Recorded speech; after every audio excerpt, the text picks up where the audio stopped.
Our Plant Stories has been nominated as a finalist in the Independent Podcast Awards in a new category called Environment and Natural World.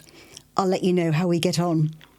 Thanks to all those who are regular supporters of the podcast with their commitment to buying a monthly coffee. And to Anne, who also sent some caffeine my way this month, all of which goes towards paying for this podcast, the hosting platform and the editing programme. The link is in the show notes. And now, a plant story.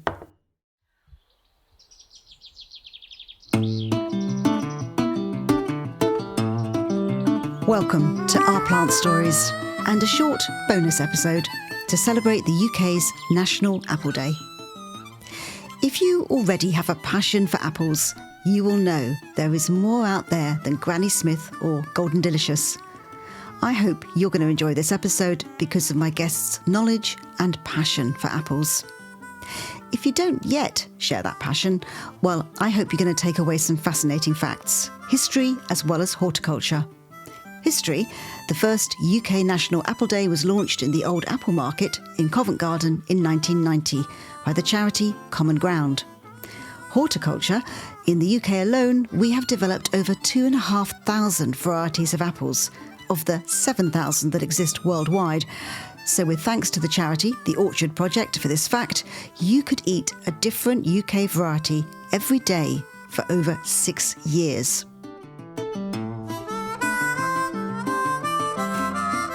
Just before we dive into the plant story, I would like to thank Andrew, Bill, Alison, Diana and Fiona, all of whom have bought me a coffee, which at the moment is the way you can support this growing podcast.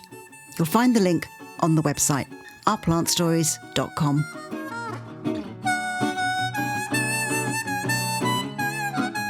Over 150 years ago, a young girl planted an apple pip.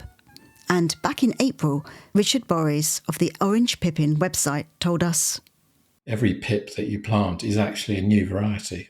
In that sense, apples are like humans. You have the mother and the father, and then you have a new variety, that the child is a new, unique, individual variety. So that pip grew into a unique, individual variety called the Peasgood's Nonsuch. Let me now introduce you to Dennis Smith. We're meeting in the grounds of Burley House, standing in a 6.5-acre walled garden, which was once the site of a thriving Victorian kitchen garden worked by 120 gardeners. Dennis is the proof that one visit to an apple day can lead you on a 20-year voyage of discovery. So tell me about the parentage of the Peasgood's Nonsuch apple tree.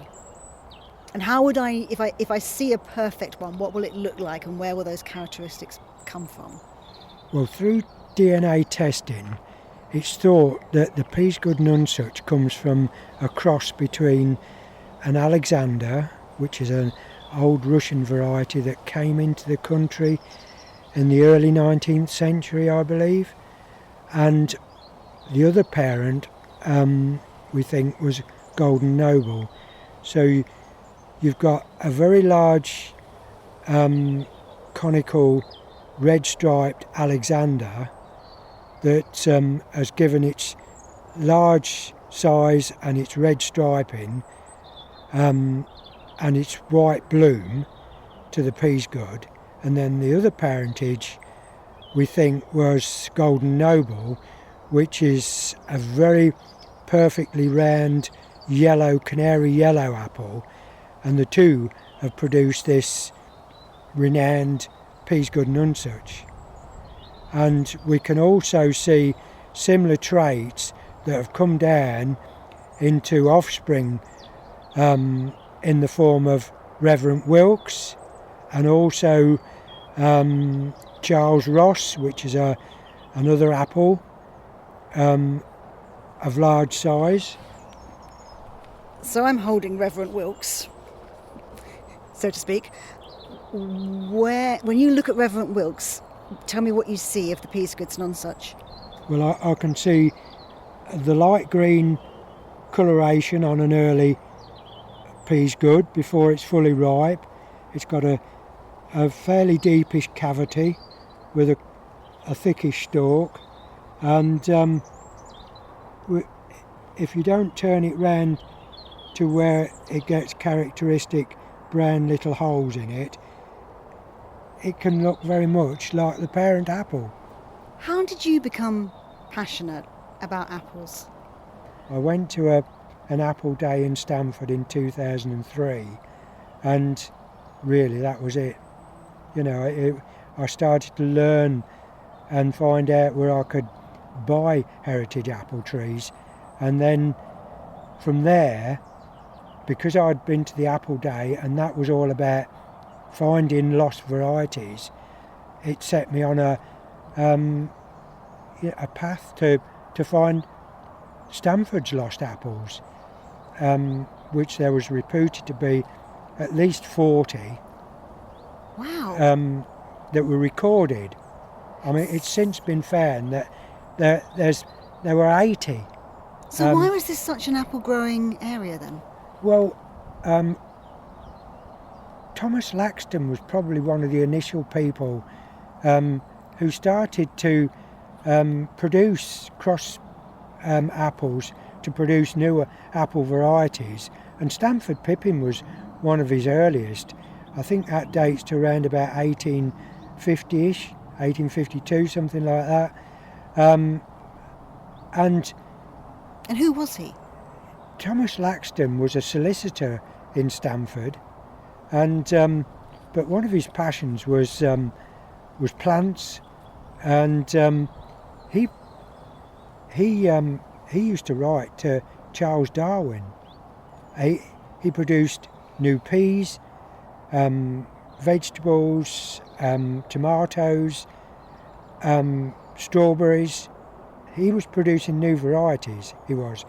But apples were one of his key things, and I think he started that interest within this area.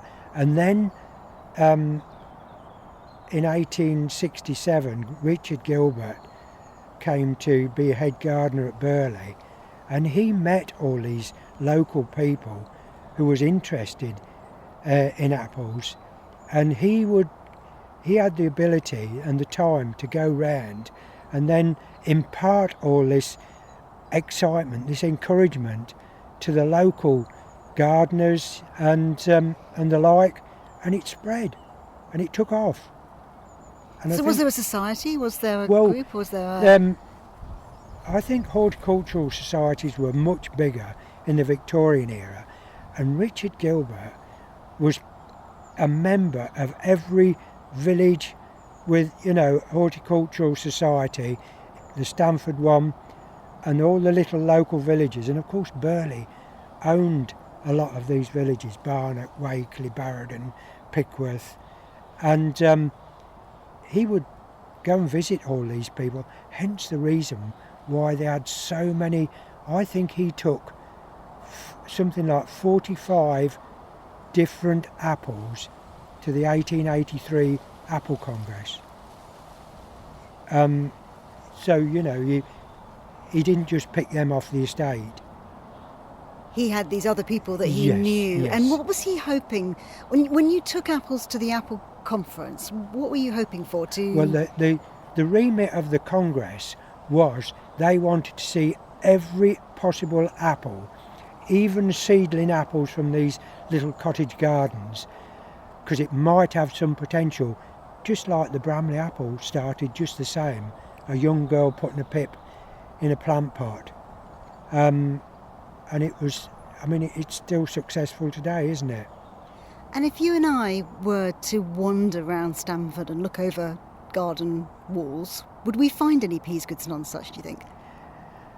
I've been looking for 20 years and I don't think I've found one. But then I haven't been in every nook and cranny yet. Mr. Peasgood, actually, between marrying Emma Manby, who produced the Peasgood Nonsuch from a pip, between him marrying her in 1865, by 1872, when he took the apple to the Burley Park agricultural show, he was then working in Islington in London in a big drapery shop. That explains why.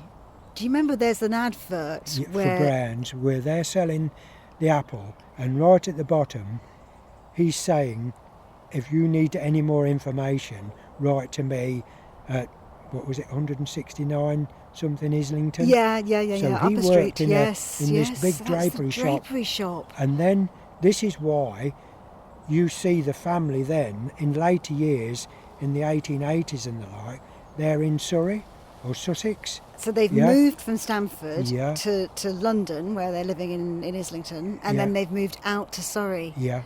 We're fairly certain that Brands, who actually ended up selling his apple, they ended up with his old draper shop. And what was Brown's again? They were the nurseryman, local nurseryman, W&J Brands. They were an old firm. The company had started by the father, Richard Brown, in the late 1700s. Very successful. And they bought the rights to take the graft wood from the Peasgood and such, and it's written that they paid £20 for that privilege. And I was also told by one of the descendants of Emma Peasgood that she actually bought a gold chain necklace with the money from that, because it was her tree, wasn't it? Do you have a favourite apple, and is it the Peasgoods? I think it is the Peasgood. It just evokes, and it's such a big apple, you know. I've had a photograph taken at a Stamford Apple Day with an apple that sort of hangs out over the side of my fingers, and I've got a reasonably good size hand. And if someone listening to this is thinking, I would like to start a bit of a journey with apples, understand more, find heritage varieties, with your experience, where should they start? Pick one apple and research it, or what would you do? I don't know, I've had so much fun finding old apple trees, and well, you've got to go out and talk to people, go to apple days really. I think that's the place to start. Go to an apple day. They'll mostly have a display of heritage varieties, and then you'll be amazed at how many different looking apples, tasting apples. While you're there, do a tasting test, which mostly they do have, and from there you'll go on a journey if you want to do. Yeah. Dennis, thank you. It's been a delight to meet you. And that is the closest I'm going to get to a Peasgoods and such. It is but today. You know. But there's the future. There's always another year, isn't there?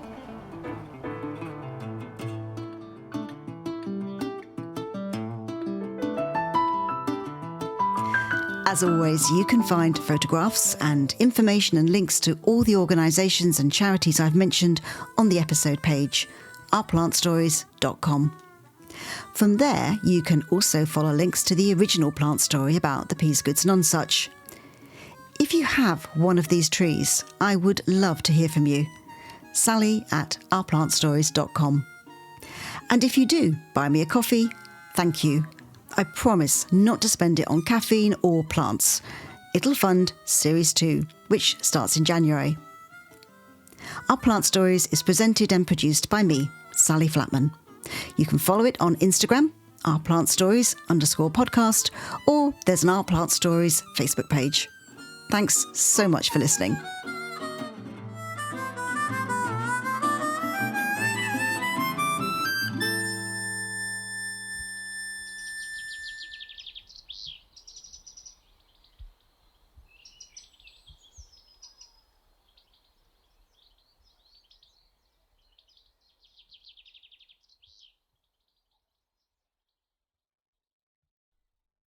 Thank you for listening. If you want to show your support for this podcast via Buy Me a Coffee, then the link is in the show notes or on the website ourplantstories.com. I promise you, your virtual coffee will go towards the podcast, not plants.